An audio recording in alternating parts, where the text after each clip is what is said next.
प्यारे बच्चों, कैसे हैं आप? आज हम यूनिट 4 शुरू करने जा रहे हैं और यूनिट 4 में जो चैप्टर ले रहे हैं, यूनिट 4 हमारी electromagnetic induction and alternative current. हम इलेक्ट्रोमैग्नेटिक इंडक्शन टॉपिक ले रहे हैं। तो इलेक्ट्रोमैग्नेटिक इंडक्शन को क्लियर करने से पहले सबसे पहले हम एक टॉपिक लेंगे, that is magnetic flux. What do you mean by magnetic flux? The number of magnetic lines of force passes through a surface. The number of magnetic line of force passes through a surface is called magnetic flux. किसी surface से जितनी magnetic line of force पास होती है, what we call it? We call it magnetic flux. The second definition आती है, the magnetic flux link with the surface in a magnetic field may be defined as the surface integral of magnetic field over that surface. क्या कहता है? The magnetic flux linked with the surface in a magnetic field may be defined as the surface integral of magnetic field over that surface. हमारे पास एक surface है, इसका area vector कितना है? इसमें वेक्टर डी। मैग्नेटिक फील्ड कितनी जा रही है? बी। कितना एंगल बना रही है? थीटा। तो मैग्नेटिक फील्ड हम कैसे कैलकुलेट करेंगे? यहां पे फाई बी, इसे फाई बी से रिप्रेजेंट कर देते हैं, फाई बी मैग्नेटिक फील्ड। तो फाई बी कितना हो जाएगा हमारे पास? यहां पे D phi B. Net magnetic field पूरी निकाल दें तो कितनी दी? डी डॉट ए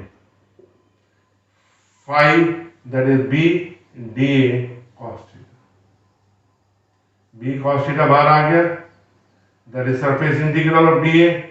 इस पूरे का सरफेस एरिया कितना है? A, that is B A cos theta. अब इसमें फर्स्ट केस डिस्कस करेंगे, if theta is equal to 0 degree. What is the value of cos 0 degree? That is 1। हमारे पास ये सरफेस है, हम ये पूरा एरिया वेक्टर ले रहे हैं और ये मैग्नेटिक फील्ड जा रही है, मैग्नेटिक लाइन ऑफ फोर्स जा रही है। सॉरी, हम पैरेलल ले रहे हैं ना, magnetic line of force like this, theta 0 ले रहे हैं। ये एंगल किसके बीच में होता है? Area vector and magnetic field, ये मैग्नेटिक फील्ड की डायरेक्शन है। तो phi B is equal to कितना हो जाएगा? B A cos 0 degree, that is B A. Second point, if theta is equal to 90 degree, what is the value of cos 90 degree? 0। मतलब ये surface है, ये आपका एरिया वेक्टर है, ये मैग्नेटिक फील्ड लाइंस ऐसे जा रही हैं एरिया वेक्टर से, ये मैग्नेटिक फील्ड। तो phi B is equal to कितना हो गया? cos 90 degree, that is 0। Right. Third क्या है? If theta is equal to 180 degree, what is the value of cos 180 degree? That is -1। ये आपका एरिया वेक्टर है और ये मैग्नेटिक फील्ड डाउनवर्ड्स आ रही है।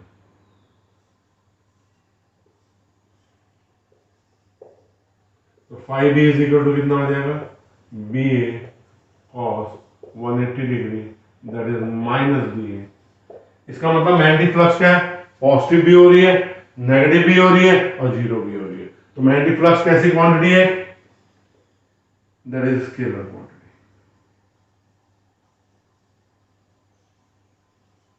इसकी यूनिट क्या होती है? वेबर। राइट।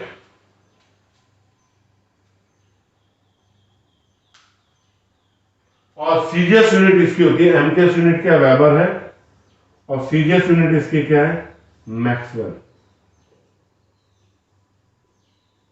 एक रिलेशन होता है 1 वेबर 10⁸ मैक्सवेल। राइट। तो हमने इसमें मैग्नेटिक फ्लक्स के बारे में बताया, the number of magnetic line of force या magnetic field line passes through the surface, what we call it magnetic flux. Faraday एक साइंटिस्ट था, he was doing the reverse experiment concerned with the Oersted experiment। वो Oersted experiment से concern में क्या कर रहा था, एक एक्सपेरिमेंट कर रहा था। जो वो एक एक्सपेरिमेंट कर रहा था तो क्या होगा उसने एक्सपेरिमेंट करते हुए ये बताया कि जिस तरह से around current carrying conductor magnetic field develop होती है, उसने कहा मैग्नेटिक फील्ड के कारण करंट क्यों नहीं डेवलप होती। तो रिवर्स बहुत चीजों के ट्रू है, ठीक, ओके। उसने अपने एक्सपेरिमेंट को परफॉर्म करना शुरू किया। जब उसने अपने एक्सपेरिमेंट को परफॉर्म किया, up to 5 years he done so many experiment but he not get success. जब उसे सक्सेस नहीं मिली, एक दिन झुंझुलाहट में उसने थ्रो अ मैग्नेट और बाय चांस उसने एक मैग्नेट को थ्रो किया, बाय चांस वो मैग्नेट किससे पास हो रहा था, एक कॉइल से पास हो रहा था, जिस कॉइल से केवल गैल्वेनोमीटर कनेक्टेड था। Only galvanometer is connected. जिस कॉइल से क्या था, केवल गैल्वेनोमीटर कनेक्टेड था। उसने मैग्नेट को बाय चांस थ्रो किया और बाय चांस वो मैग्नेट किससे पास हुआ, एक कॉइल से पास हुआ, तो क्या होगा, यहां पे गैल्वेनोमीटर डिफ्लेक्शन देगा। क्यों देगा, यहां से मैग्नेटिक लाइन ऑफ फोर्स, जब ये मैग्नेट पास में आ रहा था तो magnetic line of force increase कर रही थी, ये फेसिंग एंड नॉर्थ पोल की तरह काम करने लगा था। तो करंट कैसे आ गई थी, एंटी क्लॉकवाइज। अब गैल्वेनोमीटर ने मोमेंट की डिफ्लेक्शन देगा, ठीक है। अब अगर इस मैग्नेट को उसने, फिर ही गेट सरप्राइज, किस चीज का सरप्राइज, इस कॉइल में केवल गैल्वेनोमीटर कनेक्टेड था, कोई बैटरी कनेक्टेड नहीं थी। Due to relative motion between magnet and coil, galvanometer shows deflection. इसका मतलब अगर कोई क्लोज सर्किट है, उस क्लोज सर्किट में मैग्नेट और कॉइल के बीच में रिलेटिव मोशन होता है, तो what happen, due to relative motion what happen है, मैग्नेटिक फ्लक्स चेंज होती है, और मैग्नेटिक फ्लक्स चेंज होने के कारण क्या होता है, इंड्यूस्ड ईएमएफ प्रोड्यूस होता है। क्या प्रोड्यूस होता है, इंड्यूस्ड ईएमएफ प्रोड्यूस होता है। ये कॉइल है,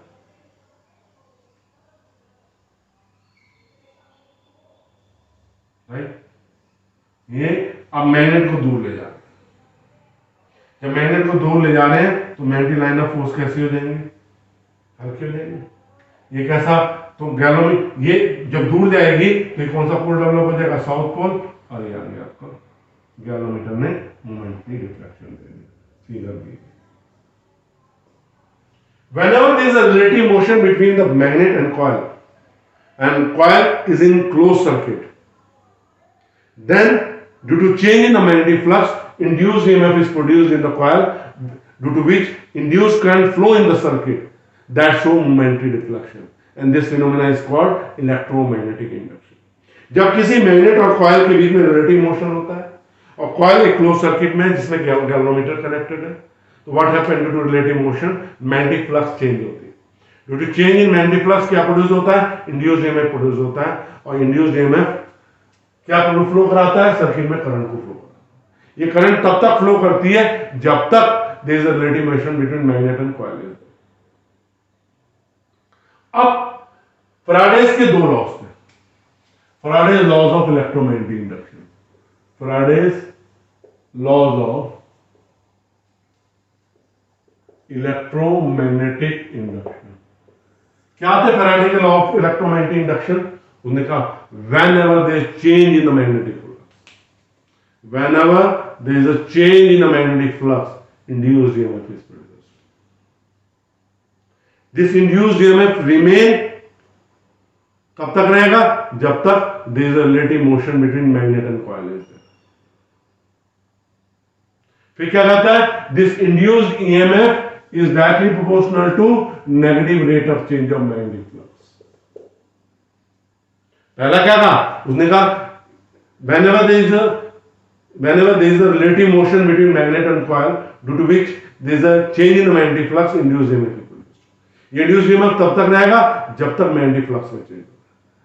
फिर उसने कहा this induced EMF is directly proportional to negative rate of change of magnetic flux. इसको हम ऐसे भी लिख सकते हैं, E directly proportional minus delta phi by delta T. कैसे, और T1 टाइम पे मैग्नेटिक फ्लक्स फाई 1 है और T2 टाइम पे मैग्नेटिक फ्लक्स कितनी है, फाई 2 है। तो व्हाट हैपन, डेल्टा फाई क्या हो जाएगा हमारे पास, phi2 माइनस phi1 और डेल्टा टी क्या हो जाएगा t2 माइनस t1 ई डायरेक्टली प्रोपोर्शनल माइनस क्या आ जाएगा phi2 minus phi1 upon t2 minus. इस फार्मूले को हम ऐसे भी लिख सकते हैं E is equal to constant आएगा दैट इज ये वैल्यू है minus delta phi by delta T के माइनस के की वैल्यू यहाँ पे 1 होती है डायरेक्टली प्रोपोर्शनल साइन हटाओगे is equal to minus delta phi. अब for coil of n turns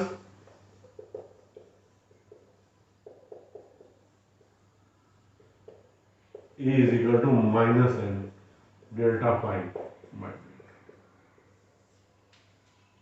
ये सर्किट है क्लोज सर्किट है तो इंड्यूस करंट कितनी फ्लो करेगी induce current I is equal to E upon R minus n upon R delta phi by delta. Induce charge कितना produce होगा Q is equal to I into delta T I minus n by R delta phi by delta T into delta T Q is equal to minus n by R delta।